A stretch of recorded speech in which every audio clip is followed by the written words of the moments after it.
Bom dia, boa tarde, boa noite, meu querido aluno que está assistindo esta aula. Professor Guilherme aqui e hoje nós vamos falar de um tema importantíssimo dentro da bioquímica básica. Que tema é esse? Inibidores enzimáticos, como vocês já viram no título desse vídeo. Por que inibidores enzimáticos são importantes? Se você é da área de saúde, diversas drogas, diversos venenos são inibidores enzimáticos. Então, tratar de inibidores enzimáticos vai ser uma coisa muito comum na sua prática, principalmente entender como que você pode mitigar a ação desses inibidores enzimáticos, ok? Nós não vamos adentrar nesse vídeo, porque por enquanto nós estamos na parte da bioquímica básica, então não vamos entrar em detalhes de como que você modifica determinadas condições, né, de inibição enzimática, mas é muito importante para o pessoal da farmácia, medicina, enfermagem, tá? Todo o pessoal da saúde aí que mexe com a administração de determinadas drogas, de determinados medicamentos, é muito importante entender inibidores enzimáticos. Para o pessoal das ciências biológicas, das ciências agrárias, também é muito importante entender inibidores enzimáticos. Por quê? Porque inibidores enzimáticos são a base de diversos defensivos agrícolas, tá? Os famosos agrotóxicos aí.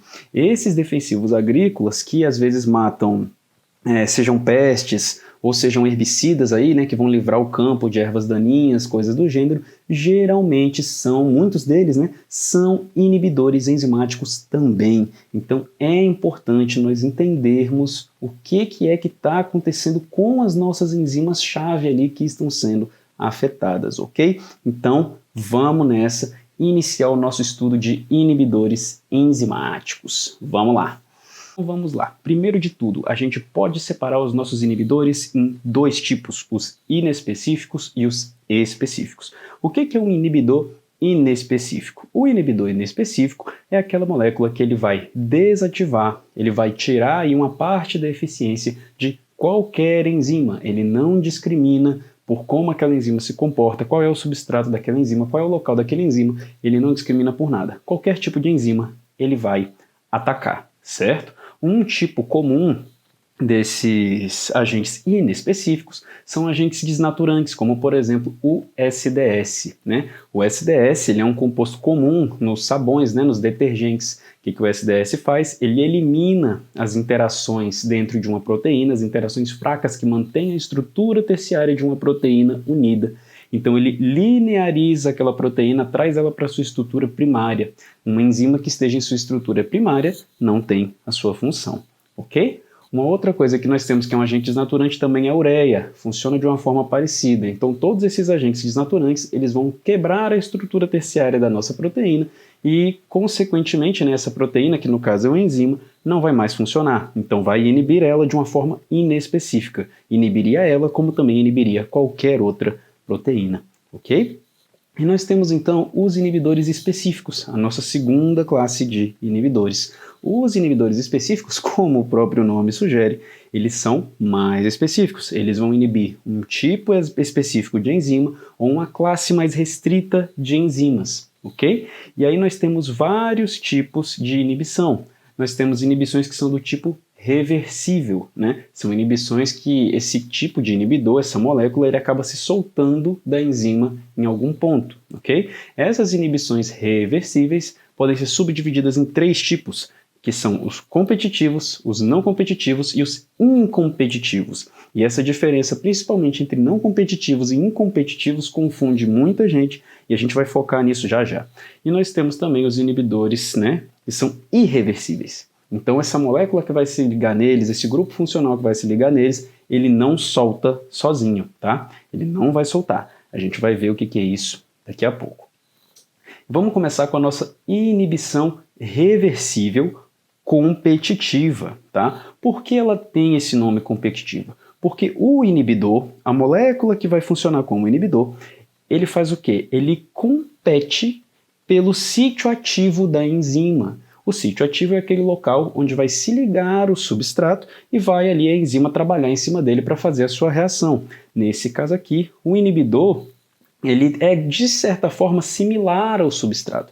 Então ele engana a enzima e entra no local que não é dele, que seria do substrato. Então esses inibidores eles têm uma estrutura que tem que ser mais ou menos parecida como a estrutura do substrato daquela enzima. Assim eles conseguem enganar, né, aquela enzima, entrar no sítio ativo e bloquear aquela enzima. Então eles entram lá e a catálise não vai ocorrer, ok? Então ele está competindo com o substrato, por isso ele é chamado de inibidor competitivo, tudo bem? Existe uma forma de resolver isso? Existe, mas primeiro vamos focar aqui, ó, nesse desenhozinho na lateral. Ele mostra exatamente isso que está acontecendo. Nós temos a nossa enzima aqui e ela pode se ligar tanto com o substrato como com o inibidor, ok? Então qualquer um dos dois pode se ligar no sítio ativo da enzima, só que claro, se o inibidor se ligar, o inibidor não vai gerar nada na sua reação, ele não vai gerar produtos, ok? Existe uma forma de resolver esse tipo de inibição? Existe, tá? Qual é essa forma de resolver a inibição? Você pode aumentar muito a sua concentração de substrato. Você aumentando a sua concentração de substrato, até por uma questão de estatística, vai ser mais provável, né? Se você tem 1000 substratos e só um inibidor, é muito mais provável que a sua enzima dê de cara com o quê? Com substrato ou com inibidor? Com substrato.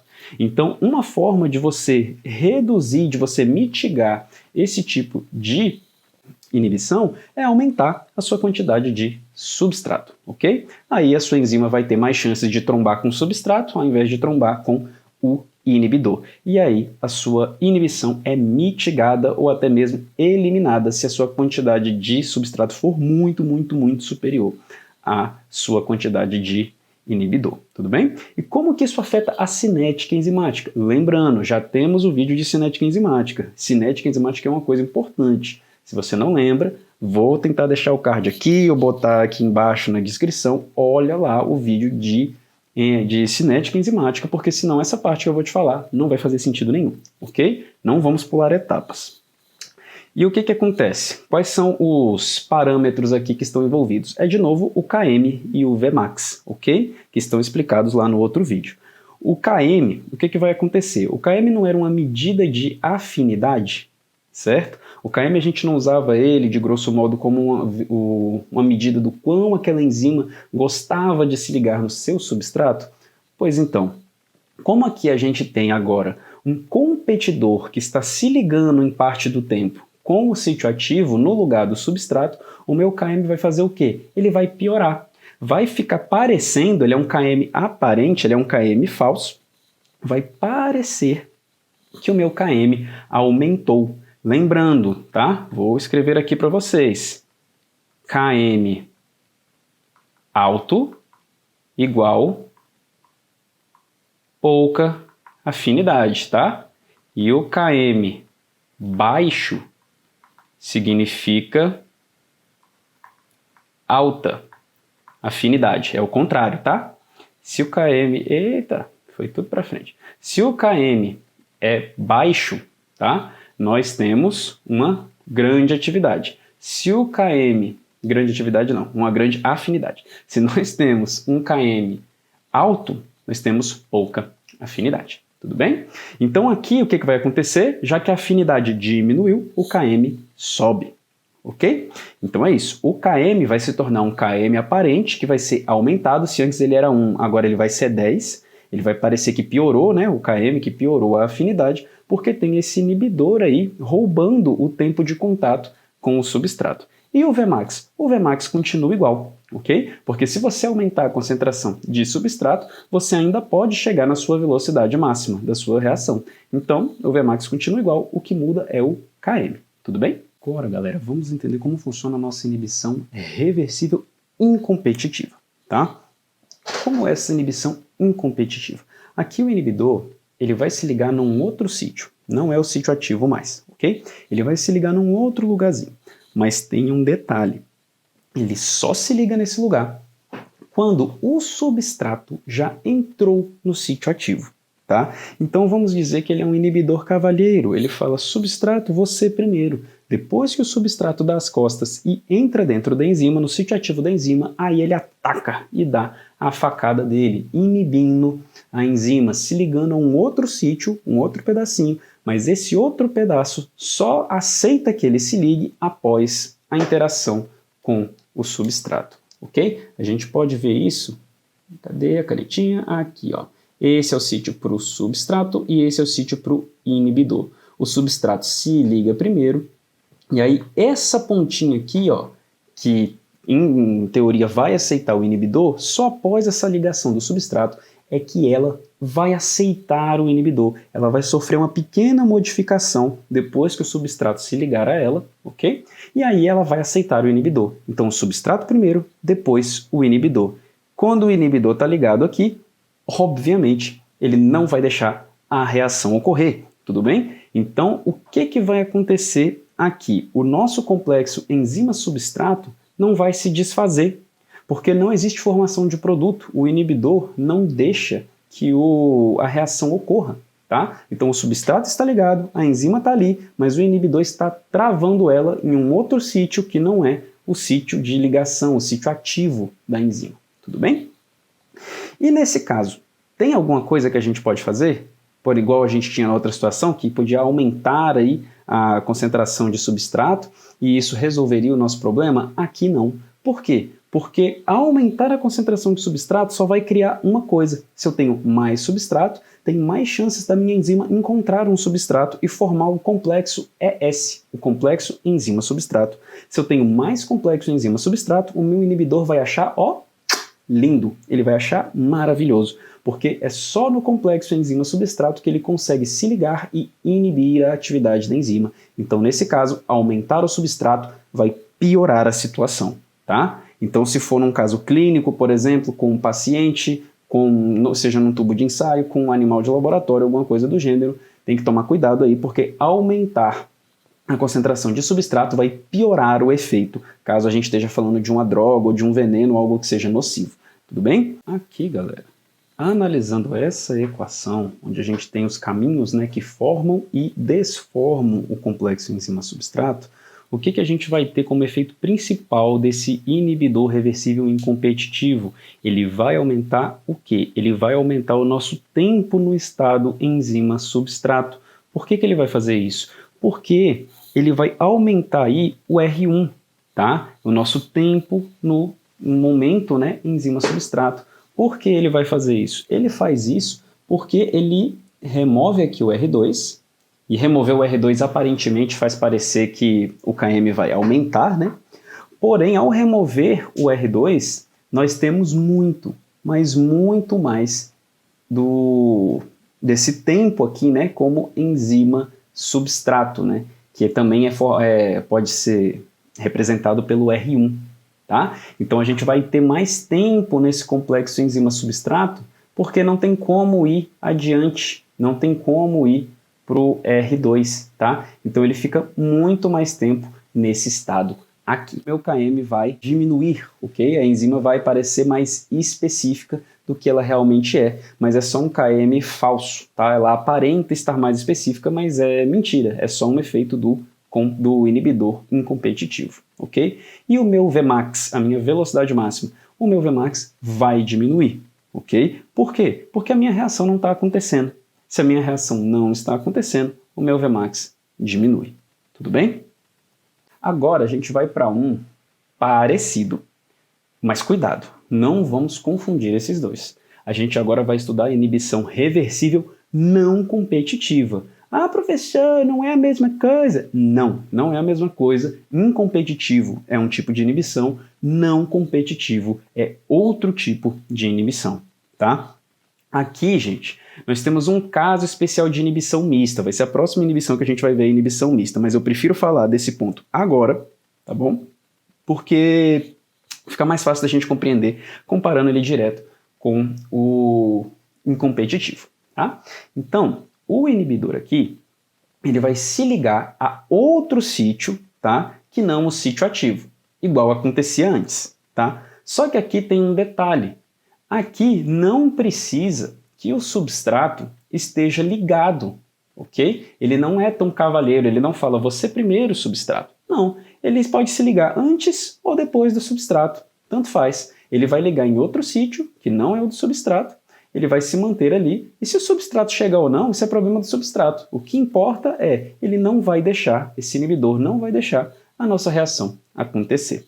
Tudo bem? Então reparem aqui, ó, nessa nossa ilustração. Temos aqui dois sítios, o sítio que vai ligar com o inibidor e o sítio que vai ligar com o substrato. O inibidor é esse verdinho, o substrato é esse amarelinho.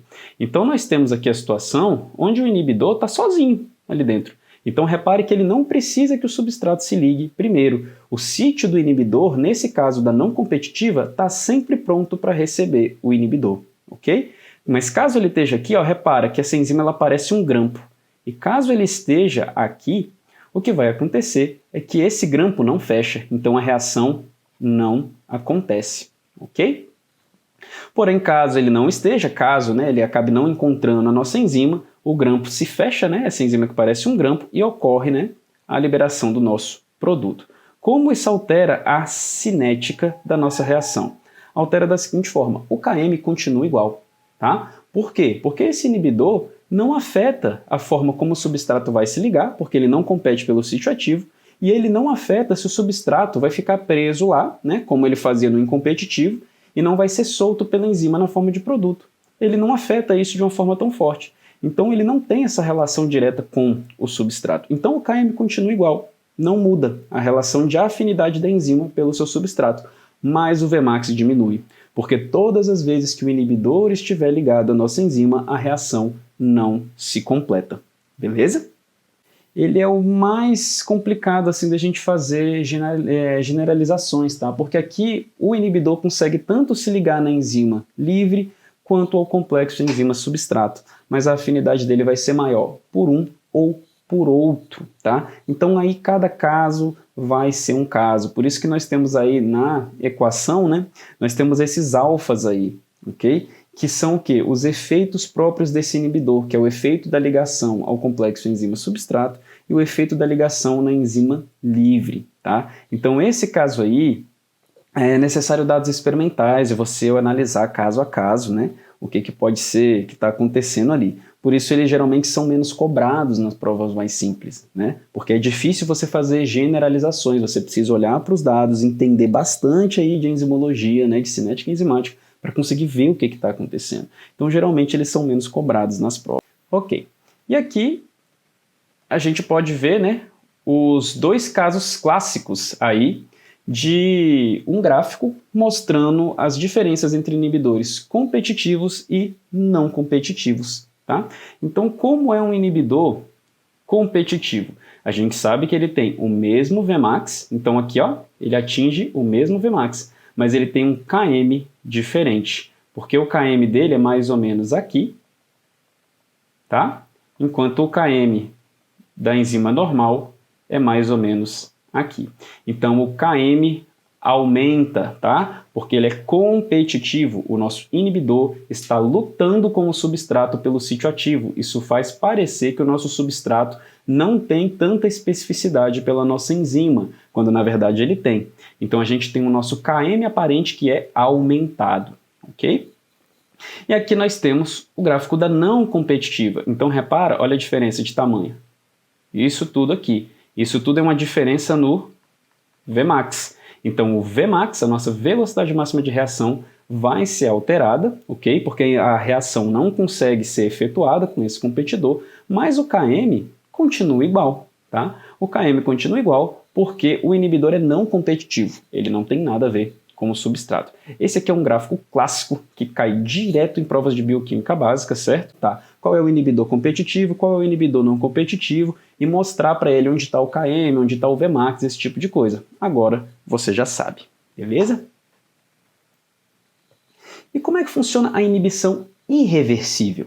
Tá? A inibição irreversível é aquela onde simplesmente pela aleatoriedade ali das moléculas no meio, no seu solvente, ele não vai se soltar, ok? Então, essa inibição irreversível, ela ocorre quando o inibidor vai se combinar com algum grupo funcional da nossa enzima, tá? Destruindo esse grupo funcional. Então, o que vai ocorrer é que não tem muito o que fazer. A enzima meio que fica inutilizada por causa daquela situação, ok? Então eles vão formar ligações covalentes que atrapalham as reações das enzimas. Eles vão se ligar covalentemente, e se a gente lembrar da nossa química básica, a ligação covalente é uma ligação bem forte em relação a essas outras interações, né, que a gente estava estudando até agora, desses inibidores. Então a ligação covalente é bem mais forte e ela não vai se soltar. Então a enzima que está ligada covalentemente, né, com um inibidor irreversível, meio que já era, tá? Não tem muito o que a gente fazer, beleza? Então esses grupos funcionais aí que são essenciais para a atividade são inativados colocando algum grupo ou alguma molécula ali que se liga a eles e inibe totalmente, tá, a nossa ação enzimática. Então por isso que a gente nem fala aqui de parâmetros cinéticos, porque ele realmente estraga a enzima, tá? A vida da enzima acabou ali naquele momento. Tanto por isso que algumas armas químicas, como por exemplo o sarin, que é um gás ali utilizado como arma química, ele é um inibidor irreversível de enzimas, tá? Da acetilcolinoesterase.